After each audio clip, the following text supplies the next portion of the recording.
Hello everyone!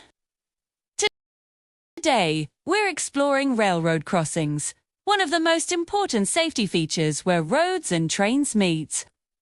You might pass one every day without thinking much about it. But there's a whole lot of history, technology, and engineering that goes into these intersections. They're a fundamental part of our transportation network, ensuring that both road traffic and rail traffic can coexist as safely as possible. In this video, we'll dive deep into what railroad crossings are, how they work, their fascinating history, critical safety tips everyone should know, and even share some fun facts you can impress your friends with. So, buckle up as we journey into the world of railroad crossings.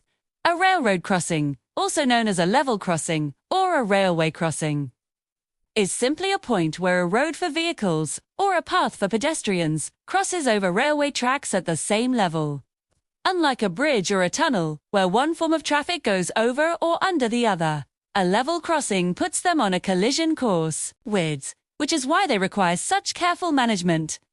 You'll find them everywhere, from busy city streets to quiet country roads. They are the designated places where cars, trucks, cyclists, and people on foot can safely get from one side of the tracks to the other. The design and safety features of these crossings can vary dramatically depending on how much traffic they handle, both on the road and on the rails. So, what are the different types? Broadly, they fall into two categories: uncontrolled and controlled crossings. Uncontrolled crossings, often found in rural or low-traffic areas, are the most basic. They typically only have warning signs, like the familiar crossbuck sign that looks like a big X with the words railroad crossing. In some countries, you might also see a stop sign or a yield sign. At these crossings, the responsibility is entirely on you, the driver or pedestrian, to look and listen carefully for any approaching trains before proceeding. There are no active warnings like flashing lights or gates, on the other hand, we have controlled crossings. These are equipped with active warning systems that are triggered by an approaching train. The most common setup includes flashing red lights, ringing bells, and descending gates that physically block the road. These systems are designed to give drivers a clear, unmistakable warning that a train is coming and that they must stop. You will find these at most crossings in urban areas or on busy roads where the risk of a collision is higher. 2. The combination of visual and auditory alarms ensures that even if you miss one signal, another will catch your attention. The history of railroad crossings is as old as the railroads themselves, dating back to the early 1800s. In the very beginning, there were often no warnings at all. A train would just come roaring down the tracks, and it was up to anyone crossing to get out of the way. As you can imagine, accidents were tragically common. The first safety measures were simple signs. Later, some crossings had a person, often called a flagman or watchman, who would manually wave a flag or a lantern to warn people of an approaching train. As technology evolved, so did crossing safety. Bells were one of the first automated warning devices, installed to ring loudly as a train neared. Then came the gates, initially made of wood and often operated by hand from a nearby tower. These gates provided a physical barrier, which was a huge leap forward in preventing vehicles from mistakenly driving onto the tracks. The iconic flashing lights were introduced later, providing a clear visual signal that could be seen from a distance, day or night. Over the decades, we've moved from these manual, mechanical systems to the highly automated and reliable electronic systems we see today. Modern crossings often integrate advanced sensors, bright LED lights, and even cameras to monitor traffic and ensure everything is working correctly, all in the name of keeping people safe. So how do these modern marvels of engineering actually work? It all starts with detection.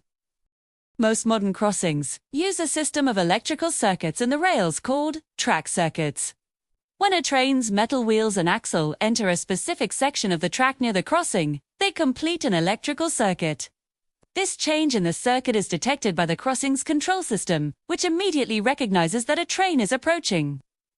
Once the train is detected, the warning sequence begins automatically. First, the flashing red lights start to blink, and the bells begin to ring. This initial phase gives drivers a few seconds to safely clear the crossing if they're already on it. A few moments later, the gates start to lower, creating a physical barrier to prevent any more traffic from entering the crossing area. The gates are intentionally designed to block only the lanes of traffic approaching the crossing, leaving the other side open so that any vehicle still on the tracks has an escape route. The lights continue to flash and the bells keep ringing the entire time the train is passing through. Once the last car of the train has cleared the crossing and is a safe distance away, the track circuit signals that the tracks are clear.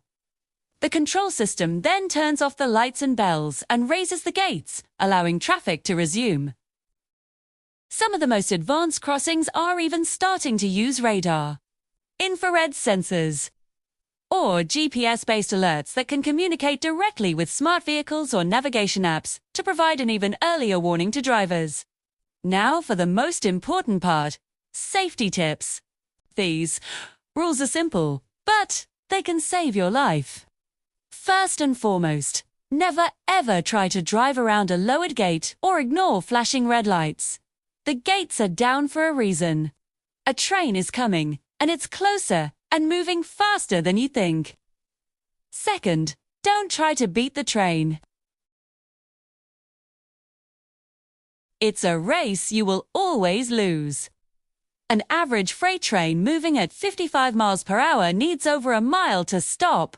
Your car doesn't stand a chance. Always look both ways and listen before crossing, even if the lights aren't flashing or the gates aren't down. This is especially critical at uncontrolled crossings in rural areas, where your own sensors are your only line of defense. And remember to pay attention to all the signals. If you see flashing lights, hear a bell, or see the gate coming down, stop.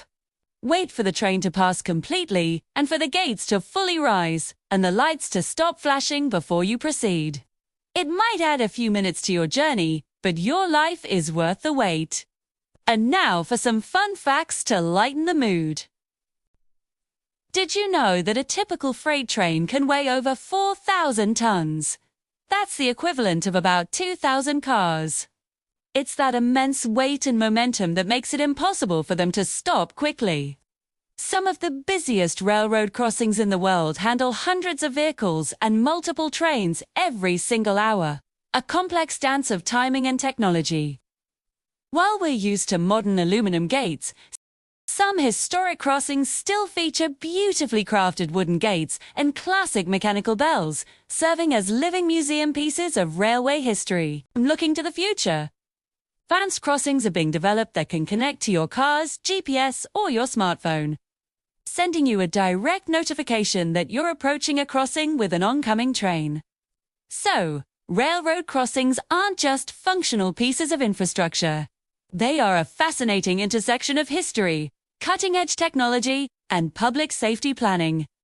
In conclusion, railroad crossings might seem like a simple part of our daily commute, but they represent over 2 centuries of engineering, innovation, and a constant effort to improve safety. They are complex systems that involve careful planning, advanced technology, and strict safety measures to protect us all. The next time you find yourself waiting at a crossing, take a moment to appreciate the system that's working to keep you safe. And always remember the golden rules. Look, listen, and obey the signals. A few seconds of patience could save your life. Thanks so much for watching. Learned something new? Give this video a like, subscribe for more content, and let us know your favorite train fact in the comments below. See you next time.